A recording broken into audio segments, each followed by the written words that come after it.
the seawall to keep their water down. But the high tide from their ocean will water over the town. Was the mighty storm, was the mighty storm with water, was the mighty storm.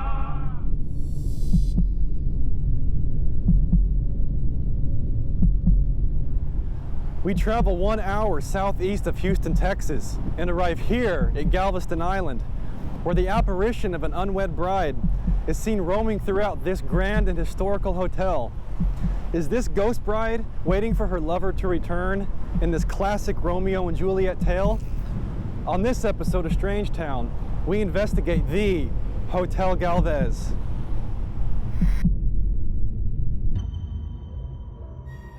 We hail from Austin, Texas, the live music capital of the world. We are not scientists or scholars, but two musicians with a passion for tracking down the paranormal. My name is Mark Morrow. I'm here to find answers to what I cannot explain. My name is Billy Driver, and I've experienced hauntings my entire life. Welcome to Strange Town.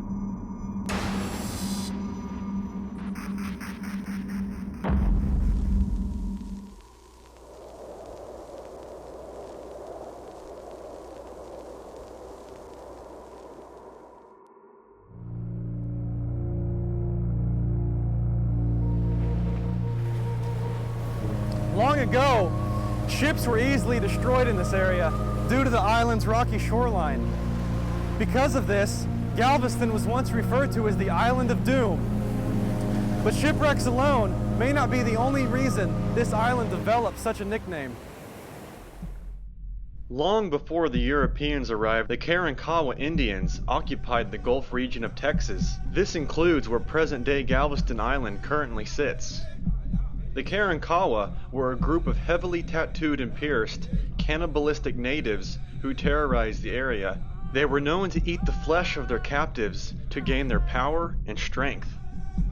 In 1819, Jean Lafitte, Galveston's notorious resident French pirate and privateer, went to war with the natives after Lafitte's men kidnapped a Karankawa woman at his compound, the Maison Rouge.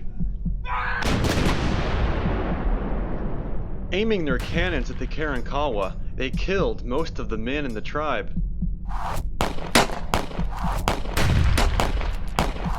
And forced them to leave the island for good.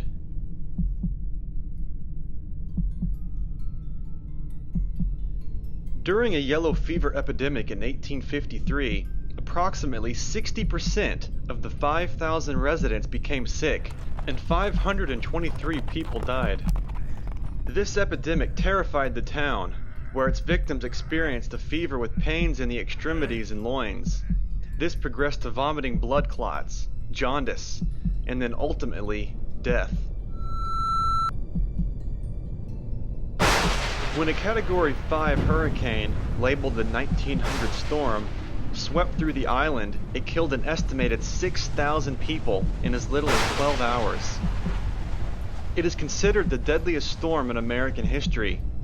The amount of dead bodies was so great that the corpses had to be piled onto horse-drawn carts and disposed of at sea. Inside the Galvez, ghostly children are seen and heard playing, and many believe that they belong to the St. Mary's orphanage that once sat at the hotel's present location. 90 orphans and 10 sisters perished that night. The winds outside raged at 150 miles per hour and the water levels began to rise. Sister Catherine tied a rope to 9 of the orphans and attempted to guide the children to higher ground. The bodies of the orphans, as well as Sister Catherine, were later discovered still tied together, and some speculate that the bodies were found where the spa sits today. This statue was erected as a memorial to every life that was lost. Despite its morbid past, today, Galveston Island is the perfect getaway for some fun in the sun. On top of that, it is one of the top tourist destinations in all of Texas. Many people don't realize, however, that Galveston Island is one of the most haunted locations in America. On June 10th of 1911, the Hotel Galvez was built as a symbol of resilience following the Great Storm. A group of businessmen pooled their resources together and raised $1 million and named the hotel after Bernardo de Galvez, the famed Spanish colonial governor. It is said that Bernardo de Galvez haunts the Hotel Galvez himself in the form of this painting. We meet the guest ambassador to the Galvez, Bobby Lee Hilton, an employee of over 30 years, who tells us about a recent encounter that a spa worker had with this particular painting. Saw the skeleton in his face, one of our girls in the spa. She said, and she looked at it, and then she backed off from it and kept looking at it and backing up. Said, what's going on? She called someone to see it, and when she looked back, it had disappeared. It had gone on her. Since the hotel's initial opening, the Galvez has attracted an extensive list of celebrities and former presidents, naming their favorite rooms with plaques after them. During the Second World War, the U.S. Coast Guard occupied the hotel to protect our shores from enemy attack. Shortly after the war ended, the hotel was reopened to the public, and this is where in history our love story begins. In the mid-1950s, a woman named Audra was engaged to a mariner whose ship would sail in and out of the port of Galveston. Johnny Marino is the head concierge. He can tell us more about this story of true love. His sailing boat went down, and the Coast Guard admiral actually came to Audra's guest room and said, "Hey, Audra, your husband's ship, it went down. We assume all hands were lost on deck." No. She said, no. He's strong. He's coming. He's coming back. We're engaged. He can't just leave me like that. It's not gonna happen. So she waited. That ship never did show. She got so upset, she hung herself up and down. Inside the turret. Inside the turret. It was just a wedding never to happen. We were granted special permission to enter the area where Audra took her own life. An area that has been off limits to the public for decades.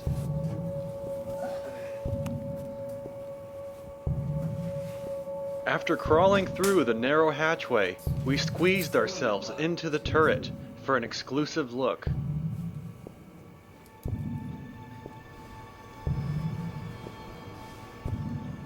And this is where she hung herself, right above my head. That's where she ended her life. And as legend has it, I mean, her soul is just unrest because not too long after she took her life, her husband came right back and found her.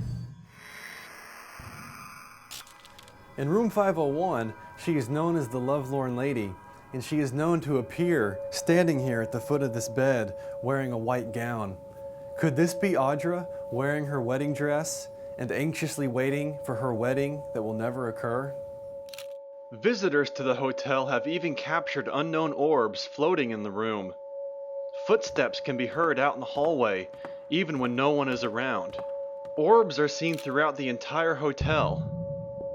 Even uninvited apparitions have appeared, sitting in vacant seats. Don Cox, the hotel telephone operator for over 25 years, had one bizarre story that involves room number 409. As I was sitting there and talking to the night auditor, my phone rang. And I answered it, did my welcome, and there was no answer at all. And then after that, I said, if that's okay, I'm just gonna go ahead and hang up. I didn't know who it was, so I hung up. Well, it happened 3 more times. And I thought, oh, this is very strange, you know. And the security guard came in that was on duty that night, and he said, what happened? And I explained. And he went, and he came back in about 15 minutes, and he said, this is very strange. I said, what? And he says, I took my camera just in case. He says, I've got a picture, and he showed it to me. It was a renovated room, no furniture, no phone, the cords just coming out of the wall, and there was nobody there. And then I turned and looked at the time, It was 6:35 and I hadn't clocked in yet. But the funny thing was, my phone wouldn't even turn on.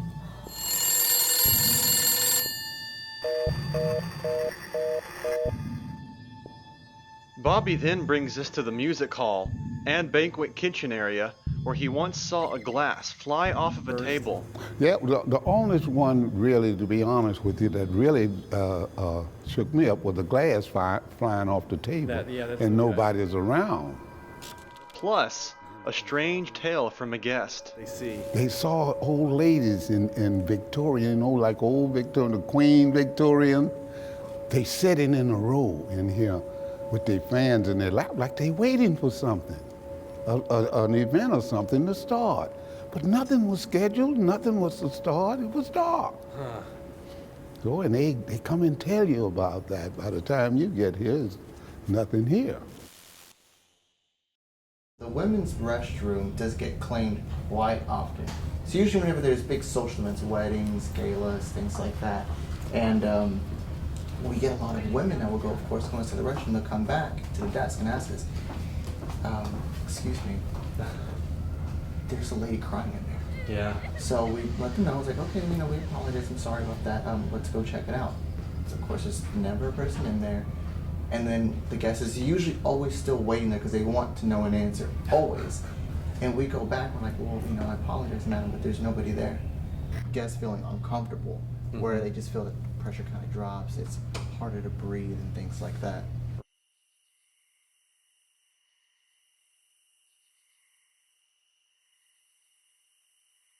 It's not easy, is it? Before our investigation at the Galvez, we decided to come over to the Maison Rouge, where Jean Levis had the war against the Karankawa Indians back in the 1800s. And we just wanted to come see what it's all about and do a little investigation to see if we can pick anything up. Our hopes of collecting evidence while on this notable battleground were high. Unfortunately, seagulls were the only thing present at this compound. We decided to head back to the Galvez. Earlier in the night, we placed 2 static night vision cameras in room 501. Billy placed a ball on the corner of the bed, and then upon vacating the room, he shut off the air conditioner. This is to prevent any dust from circulating in the air or creating any drafts that could potentially move the ball. Just moments after our initial setup, we notice a strange light anomaly suddenly appear from the curtains and then quickly travel up to the static camera.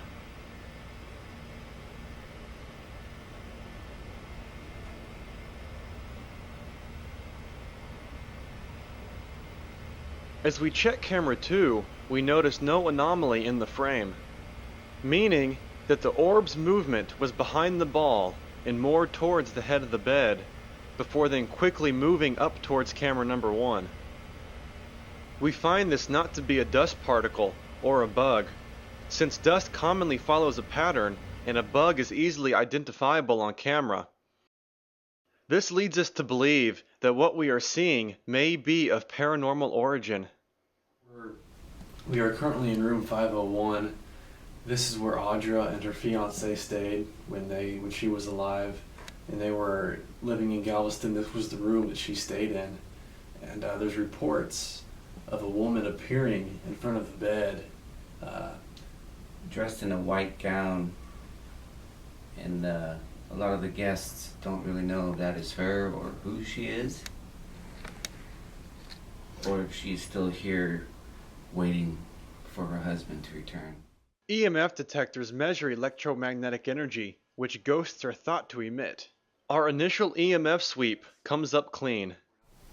So this is our usual flashlight method of communication. You get just a regular flashlight, one that will twist on and off easily. And the way you set it up is you twist the light to where it just barely wants to turn on when you touch it. And once you have it set, you place the flashlight down on your surface. We'd like for you, if you can, to turn it on for us.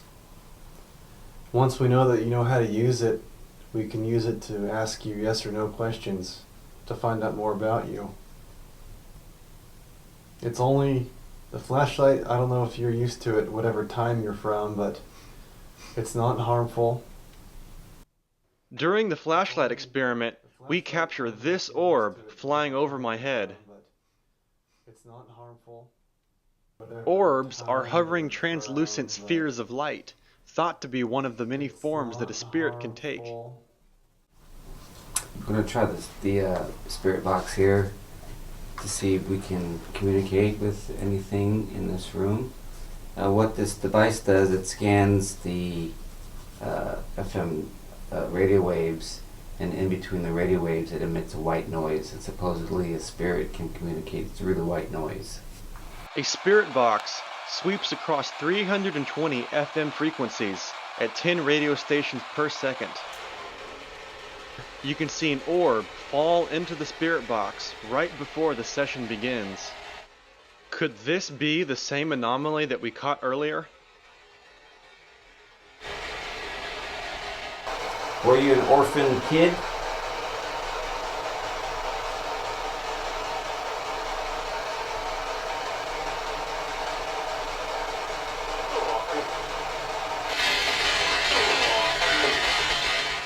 EVPs, or electronic voice phenomenon, are the sounds of disembodied voices captured by recording equipment.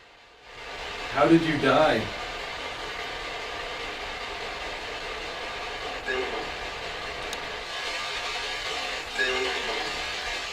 Are you a male?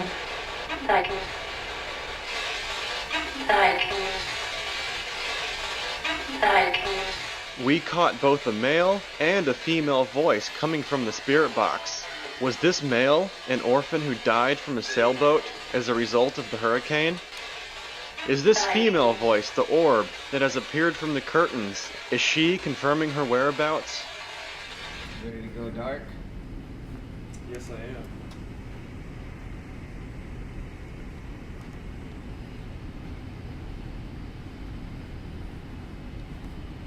We are right now in the Banquet kitchen.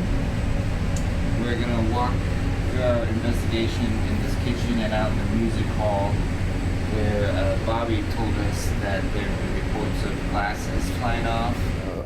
Shook me up with the glass flying off the table, and nobody's around. The table, and that was one experience that he said startled him the most, and he's been here for over 30 years. Also, people have been seeing ladies in Victorian dresses through the windows. So we're going to go do our investigation and hopefully try to get a glass to fly off the table or stir up any activity that's down there in this room. There's a lot of EMF spikes in this general area. This whole area is full of energy, and as anyone that does ghost investigating knows that these entities and these spirits, they feed off of energy. Anytime there is a room full of energy, it gives them energy to manifest, to move objects, to become a full body apparition. So areas like this are like a gold mine for ghost hunters. We're here to speak with you. And just so you know, we're not here to cause you any harm, we're just here to communicate. So if there's anyone in this ballroom, can you please make any sort of sound or noise? We've heard that you like to throw glasses off of tables. We have lots of glasses throughout this room that you can easily knock off if you like. There's also jars of candy, there's paper, there's pins, there's tons of things for you to toss around this room. As Billy continues asking questions in the music hall, Is there anyone hiding back here? I venture alone into the back kitchen, but I may not have been as alone as I thought. Anybody back here?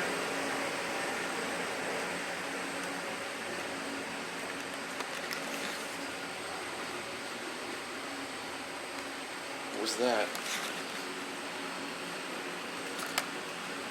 I think I just heard a voice.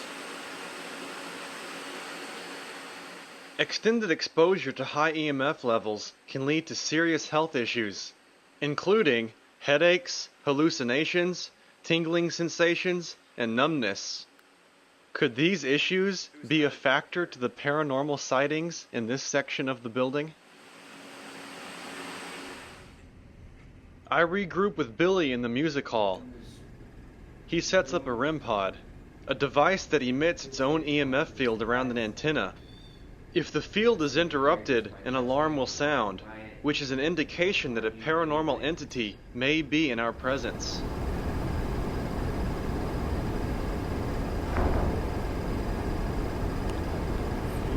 Some kind of noise.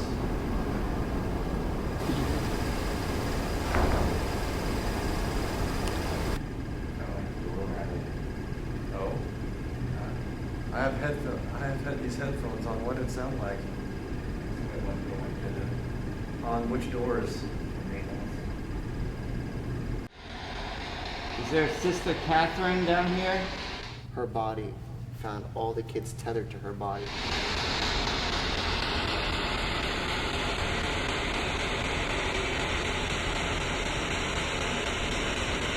The little girl with the red ball, she's been spotted all over the hotel. Is this the little girl with the red ball confirming that Sister Catherine's spirit is still here?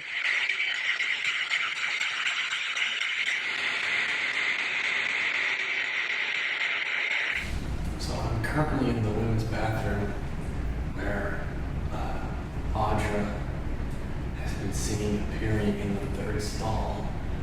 People have reported seeing a woman weeping inside of here. I'm going to set up a voice recorder and a flashlight inside the stall, and I'm going to have a REM pod on the floor leading into the stall.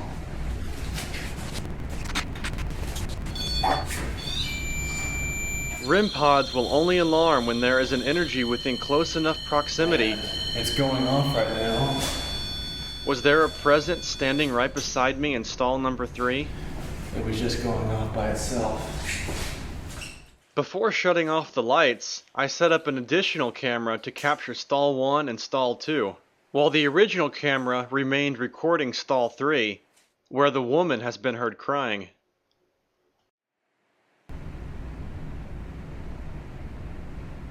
Could you please, tell us something?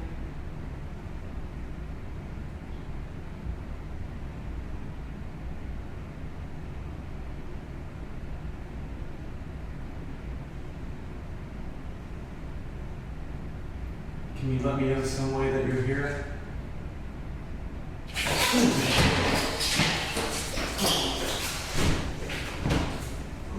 At that exact moment, this orb flies from the top left of the screen, stops in mid-air, and then returns to the stall. Is this the entity responsible for what just happened? Alright. I'm back. That was impressive. Sorry I ran out like that. You scared me. I know I asked you to do it, but it still caught me off guard. I apologize.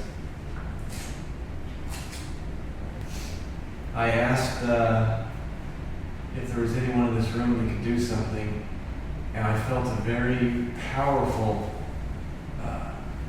cold pinch right at the base of my neck. It was definitely not a bug or anything. It's unlike anything I've ever felt before. It was this tingly, cold feeling.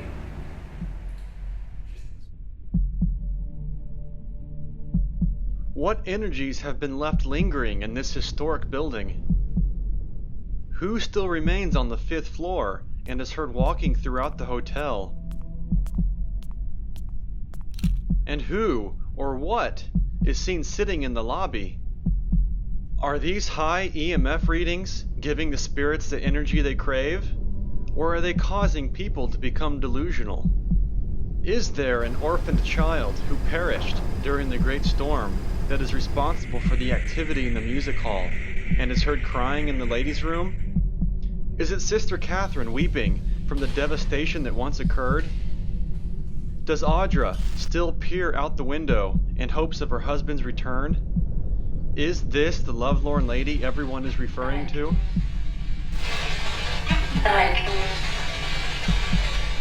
Whatever the case may be, these spirits live and roam within these walls, and they are not a threat to the living. They remind us of the island's history and of their personal journeys through the tribulations of life. We feel that this hotel holds a great amount of residual energy, with a few intelligent spirits willing to make themselves known. But what we do know as a fact is that the staff and guests treat the spirits with as much respect as if they were still with us today. Until next time, happy haunting.